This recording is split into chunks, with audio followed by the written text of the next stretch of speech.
안녕하세요. 서울 아산병원 이비인후과 교수 안중호입니다. 오늘 여러분께 알려드릴 내용은 슬기로운 청각장애 판정받기입니다.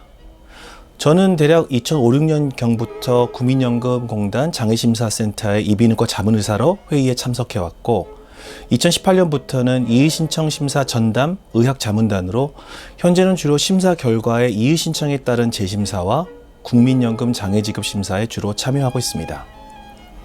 일선에서 불편한 환자를 진료하는 의사 입장에서 장애진단서를 발급할 때와 국민께서 내신 연금이 허투루 쓰이지 않도록 심사하는 심사관의 입장이 좀 다르다고 느끼는데요.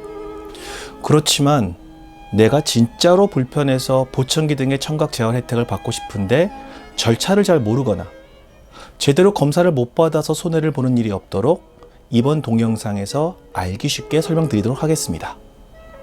2016년 1월 1일부터 국민건강보험법 시행규칙 및 장애인 보장구 보험기준 등의 세부사항이 개선돼서 청각장애인들의 보청기 급여 기준액이 기존 34만 원에서 131만 원으로 대폭 상향되었습니다. 잘 안 들려서 보청기를 구입하고 싶으신 분들에게는 엄청난 희소식이죠.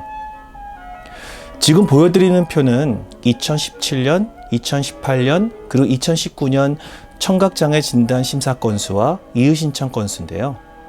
보시는 것처럼 매년 4, 5만 건 정도였던 청각장애 진단 건수가 대폭 늘어난 것을 볼 수 있습니다. 또한 다음 표에서 보시는 것처럼 보청기 급여 건수가 2013년부터 2015년까지는 일정하게 유지되다가 2016년부터 무려 3.5배 이상 증가했습니다. 좀 심하다 싶을 정도로 우리나라 사람들 귀가 많이 나빠진 걸까요?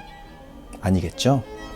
예전에는 보청기 혜택 금액이 너무 적어서 장애 등록에 별 관심이 없던 분들이 이제는 늘어났을 수도 있고요. 보청기를 어떻게든 많이 팔기 위해서 장애인 등록을 부추긴 면도 분명히 있을 겁니다.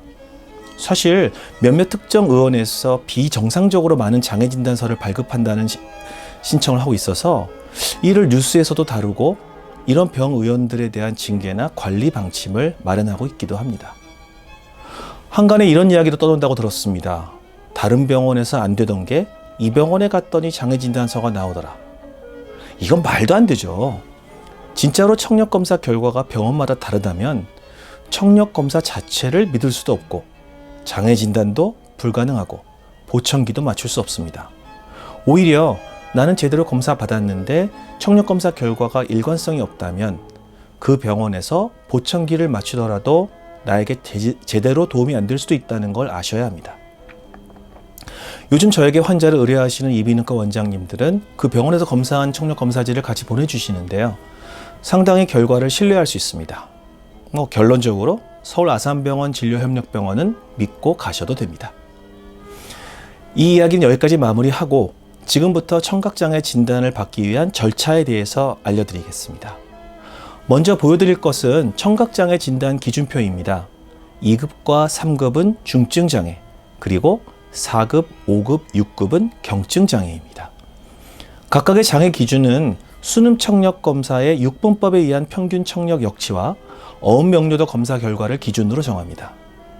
청각장애를 중증과 경증으로만 나누지 않고 2급부터 6급까지 분류한 이유는 다른 기관이나 장기의 장애와 중복장애를 계산할 때 사용하기 위해서입니다. 예를 들어 청각장애 4급인데 언어장애가 4급이면 합산해서 중증인 3급이 됩니다. 청력검사 읽는 법에 대해서는 제 이전 영상을 참조하시면 쉽게 아실 수 있을 겁니다. 청각장애 진단을 위해서는 우선 청력검사가 가능한 이비인후과를 방문하셔서 문의하시면 됩니다.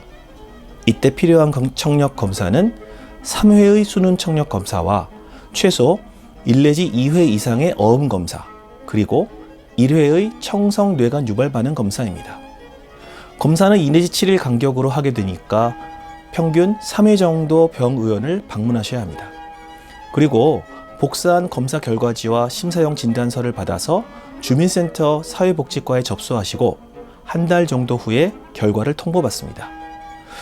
보기엔 간단히 보이는데 꼭 그렇지만은 않습니다.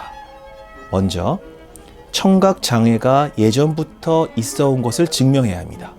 불편하고 그냥 쭉 참고 지내다가 너무 안 들려서 이비인후과에 가서 그날 처음 청력검사를 받아서 장애 등록 요건이 된다고 이야기를 들어도 최소 6개월 이후에 난청이 고착화, 즉 더 이상 청력이 좋아지지 않을 것이라고 판단되어야 합니다. 6개월을 기다려야 한다는 이야기죠.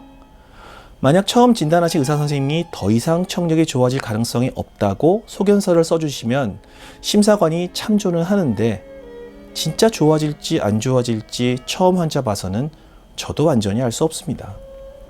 그래서 평소 귀 관리를 하고 청력 검사도 할 겸 병원을 정기적으로 다니시는 것을 권유드립니다. 병원 방문 및 청력 검사는 다음번에 말씀드릴 국민연금 장애연금 지급 시에도 중요한 요소입니다. 둘째, 청력 검사는 성실하게 열심히 받으셔야 합니다. 간혹 그날따라 컨디션이 나쁘거나 해서 결과가 그전의 것들과 너무 큰 차이가 나면 검사들 간의 일관성이 없어서 장애로 인정받을 수 없습니다. 또한 노련한 청력 검사자는 환자의 반응을 보고 이 검사가 신뢰할 만한 검사인지 검사 결과지에 적게 되어 있습니다. 심사위원은 신뢰도가 떨어진다고 언급되어 있는 검사 결과를 믿을 수가 없겠죠. 셋째, 중요한 건데요. 심한 이명이 있는 경우에는 장애급수의 상향이 가능합니다. 예를 들어 심한 이명이 있는 경우 청력장애 6급인 경우 5급으로 상향 조정이 되고요. 양측의 청력 손실이 각각 40에서 60dB인 경우에는 6급으로 판정해 줍니다. 사실 6급에서 5급 조정은 큰 의미는 없는데 대부분 잘 안 들려서 병원을 방문하는 분들의 청력은 40에서 60dB 사이입니다. 불편한 것은 분명히 맞는데 장애 지원 혜택을 못 받는 분들이죠. 이분들을 구제하려고 심한 이명이 동반되면 급수를 주게 되어 있습니다. 그러면 심한 이명이 있는지 여부를 어떻게 증명할까요? 이명은 남이 들을 수 없는 주관적인 소리이기 때문에 객관적으로 이명이 있는지, 이명이 있어도 이게 심한지 여부를 알 수가 없습니다. 그래서 병원을 방문하여 이명에 대한 검사를 받고 정기적으로 이명에 대한 약물 치료나 이명 재훈련 치료를 받았다는 의무 기록을 같이 제시하면 심사위원들은 긍정적으로 검토하게 될 것입니다. 이때 역시 최소 6개월 이상 지속적으로 이명 치료와 청력 검사를 받아야 하니까 평소 이비인후과 진료를 제때에 제대로 받는 것이 중요하겠죠. 마지막으로 어느 병원을 방문하면 무조건 장애급수도 주고 보청기도 준다는 말을 절대로 믿지 마십시오. 저희 심사위원들은 국민들이 낸 소중한 연금을 보존하기 위해서 심사에 최선을 다하고 있습니다. 진짜 청력이 나빠서 보청기 혜택을 받으셔야 할 분들에게 오히려 피해가 가지 않도록 더욱 철저하게 심사를 하고 있으니 댁 근처에 신뢰할 수 있는 이비인후과를 방문해서 장애 진단 가능 여부를 상담하시고 검사 및 의뢰 절차를 진행하시기 바랍니다.